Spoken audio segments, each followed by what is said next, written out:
कैसे बोला कि सोनिया जी और राहुल जी से मिलने लोग आते थे, चन्नी जी जब आते थे तो कोई नहीं बोलता था। इसे कहते हैं रफ्ता रफ्ता वो मेरी हस्ती का साया हो गए। ये आम आदमी की बात करने वाली पार्टी कैसे जस्टिफाई कर रही है कि किस ढंग का हाई कमांड कल्चर होता था। यानी प्रथम परिवार के लोग कहते थे आओ भाई सलाम मारने के लिए आओ हमारे दरबार में, और पूरी सरकार आ जाती थी। आज बुलाया। अब मैं टेक्निकल बात का जवाब देता हूं साहब। आपने कहा कि दुर्गेश पाठक जी ने ऑनलाइन सबसे मीटिंग करके ये किया, तो ऑनलाइन मीटिंग क्यों नहीं की अगर 30 मिनट की करनी थी? और अगर 125 लोग थे और 30 मिनट में 1 मिनट में 60 सेकंड होते हैं, मतलब 1800 सेकंड हुए। अगर 125 लोगों को एक एक बात करने का समय दिया जाए तो तकरीबन 10 सेकंड एक व्यक्ति को मिले।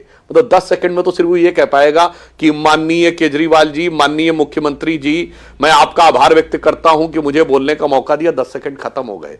मेरे भाई, अगर केवल उनको सुनाना ही था जो आपने कहा रिपोर्ट, तो ऑनलाइन हो सकता था। ये पढ़े लिखे आईआईटी के ग्रेजुएट मुख्यमंत्री ने ऑनलाइन की बजाय उन्हें बुलाया क्यों? और बुलाया तो उनको सुना क्यों नहीं? और सुना तो नहीं तो सिर्फ सुनाया क्यों? और सुनाया भी इतना कम क्यों? मुझे लगता है ये इतनी आसानी से बात हजम नहीं होने वाली है।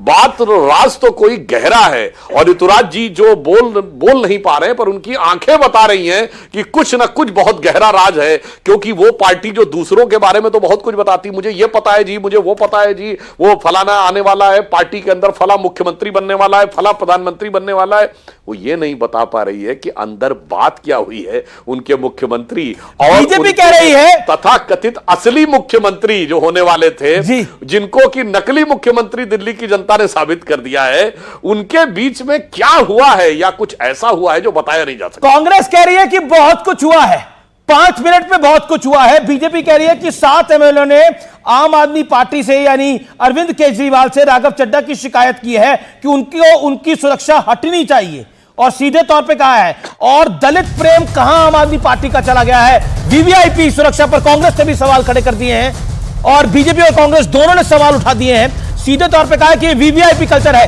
जनता के पैसों की बर्बादी बताया है सीधे तौर पर। मैं आपको बता देता हूं, गुरजीत सिंह औजला ने कहा है कि राघव चड्ढा पंजाब के पैसों से मौज कर रहे हैं। Z+ से क्या, वो Z+ से भी ज्यादा ले सकते हैं। वो हमारी तरह सांसद है, उनको भी वही सुरक्षा लेनी चाहिए जो उनका हक बनता है। ये बड़ी खबर है, इस समय की बड़ी खबर है। कांग्रेस ने राघव चड्ढा की सिक्योरिटी पर सवाल खड़ा करा है। बीजेपी कह रही है कि आज पंजाब की बैठक में भी बाकायदा शिकायत हुई है। जवाब लेता हूं मैं आपका, ऋतुराज जी।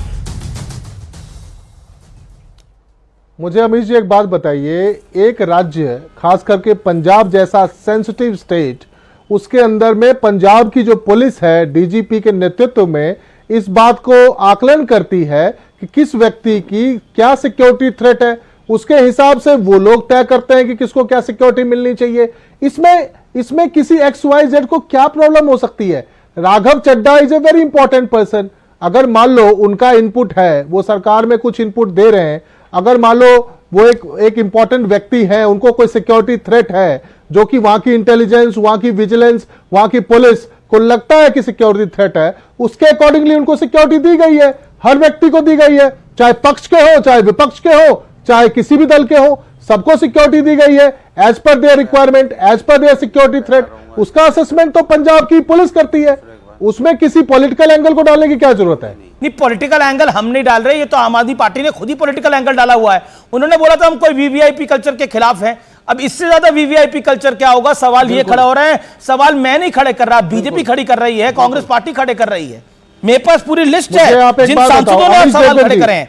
रवि किशन कह रहे हैं सब ये अपने लिए इस्तेमाल कर रहे हैं, सरकार की चीजों पर मौज कर रहे हैं, टैक्स पेयर के पैसों को नुकसान हो रहा है इससे। ये सीधे, और मतलब कांग्रेस तो और बढ़ चढ़ के बोल रही है, कांग्रेस तो और बढ़ चढ़ के बोल रही है। पॉइंट ये है, मतलब you are supporting VIP culture. Now Aam Aadmi Party spokesperson is supporting VIP culture. आप कह रहे हैं कि क्या हर्ज है? यही बात तो कहती थी कांग्रेस, यही बात तो कहती थी कांग्रेस की सिक्योरिटी की कई बार जरूरत होती है। लेकिन आप कह रहे हैं कि फॉर्मर सीएम चन्नी को Z सिक्योरिटी की आवश्यकता है और राघव चड्ढा को Z+ की आवश्यकता है। You are supporting VIP culture, और इसी दिल्ली के अंदर आपको इसी वीआईपी कल्चर में हार का सामना करना पड़ रहा है। पंजाब की जनता क्या आपको लगता है माफ करेगी इन सब चीजों को? ये सवाल है जो कौन देंगे आम आदमी पार्टी के लिए? लेंगे यार। अरे जवाब तो देने दो, आप बोले जा रहे हो आप। मैं कह रहा हूं कि Punjab is a very sensitive state. Border state है, पाकिस्तान बॉर्डर से लगता है। पंजाब के अंदर में सिक्योरिटी क्राइसिस का क्या इतिहास रहा है आप अच्छे से जानते हैं। वहां की पुलिस, वहां की विजिलेंस, वहां की इंटेलिजेंस इस बात को तय करती है कि किस आदमी का क्या सिक्योरिटी होना चाहिए। 200 पुलिस वाले दीजिए। मैं तो सवाल पूछ रहा हूं जो बीजेपी और कांग्रेस के लिए सिक्योरिटी। मैं फिर आता हूं मीटिंग के ऊपर, मीटिंग के ऊपर आता हूं, मैं मीटिंग के ऊपर आता हूं। ये मेरा विषय नहीं है, ये मेरा विषय नहीं है, मीटिंग पर आता हूं। ओके, सिक्योरिटी थ्रेट का आकलन अमित देवगन करेंगे या वहां की पुलिस करेगी? ओके, दुष्यंत नागर भी कुछ कहना चाहते हैं, अनुराग भदौरिया भी कुछ कहना चाहते हैं, लेकिन Sudhanshu Trivedi, you are also member of parliament of Rajya Sabha.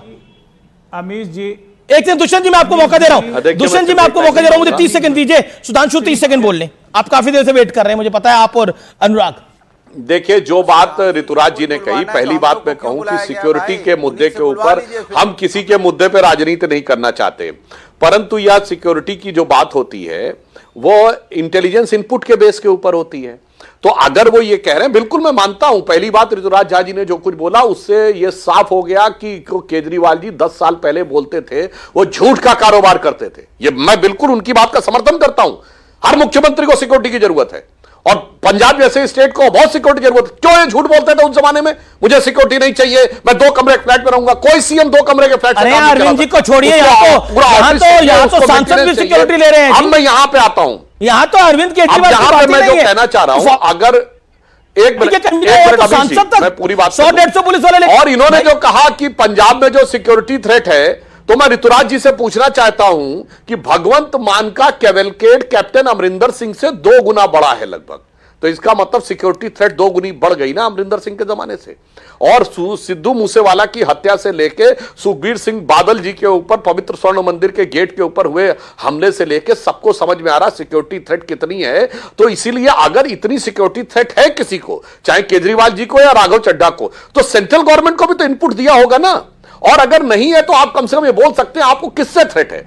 जैसे हम कहते हैं हमारे नेताओं को अंतरराष्ट्रीय शक्तियों से थ्रेट है, जिहादी टेररिस्टों से थ्रेट है, नक्सलियों से थ्रेट है, जो सो कॉल्ड खालिस्तानी है उनसे थ्रेट है। आपको किससे थ्रेट है बताइए तो? भटके नौजवानों से थ्रेट है, या टुकड़े टुकड़े कहने वाले उन लोगों से थ्रेट है, या जिनको आप अपने लोग कहते हैं जो नक्सलियों का समर्थन, किससे थ्रेट है ये भी तो बोलिए। और उसका क्या आपने सेंट्रल आईबी को कोई इनपुट दिया है? क्योंकि वो तो सांसद हैं, वो दिल्ली में रहते हैं, देश के अन्य भागों में भी जाते हैं, तो उनकी कंसर्न व्यवस्था भी तो होनी चाहिए।